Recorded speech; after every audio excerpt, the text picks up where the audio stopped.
What if I told you that most of Ethereum's activity isn't happening on Ethereum anymore? The real growth, the real users, and even the next wave of institutional money, it's all moving to something called Layer 2 networks. Welcome to Coincidence by Mudrex. Each week, we break down the big shifts shaping crypto, from market moves to new technologies and the stories behind them. Last time, we explored how Ethereum itself evolved into the cash flow engine of crypto. We've linked the video here if you haven't watched it yet. This week, we talk about the layers built on top of it because they're quickly becoming the backbone of Ethereum's future. Ethereum was built to be the world's decentralized computer, and it worked really well, and that is what caused the problem. Adoption grew and the Ethereum network clogged up. This led to increase in the fees, transactions even slowed, and simple actions felt extremely painful. And that's where Layer 2s came in. The easiest way to understand Layer 2s is like this. Think of Ethereum as a crowded highway. Layer 2s are that extra lanes that take traffic off the main road, process it faster, and then send the results back securely. At first, people saw them as just temporary fix, but today they've become thriving ecosystems of their own. Most of Ethereum's daily activity now happens on Layer 2s. For many new users, their very first crypto experience isn't on Ethereum itself. It's on an L2 where transactions are cheaper and a lot more smoother.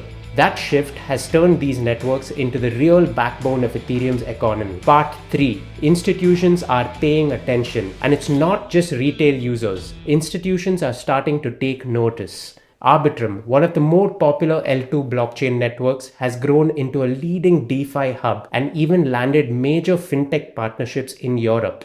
Base, backed by Coinbase, has exploded in traction, becoming the default playground for millions of everyday users. Meanwhile, WorldChain is testing a bold idea, prioritizing real human users with its identity-first approach. Each of these networks highlights a different path: liquidity dominance, mass distribution, and identity-driven adoption. And the result? Strong growth, wider reach, and real-world use cases, with prices, users, and activity all reflecting how these Layer 2s are becoming the pillars supporting Ethereum's future. Arbitrum's growth can be seen in its total value locked, which has hit new highs of $3.5 billion, highlighting how activity on the network is expanding at scale. Base, in just 2 years, has become the top Ethereum Layer 2 by both active addresses and transaction volume, with projects like Aerodrome Finance seeing around 300% gains since they launched. WorldChain is also making huge strides. Its daily active users have jumped from around 16,000 to over 70,000, and the associated token, WorldCoin, has nearly doubled in price this month alone. These numbers clearly show how each network is finding its footing and scaling in its own way. Now here's where things get a little tricky. Not every Layer 2 is designed to capture value. Some act like pipes and wires, critical for scaling but not necessarily profitable. Others have tokens and fee models that can make them more rewarding to hold long term. The real challenge is separating ecosystems that are genuinely sustainable from those just running on hype. That means asking the right questions. Is there consistent user demand? Does the network actually capture revenue? And do partnerships give it an edge that others cannot copy? Ethereum will always be the settlement layer, the source of trust, but the experience of using Ethereum, that's being defined by the networks built on top of it.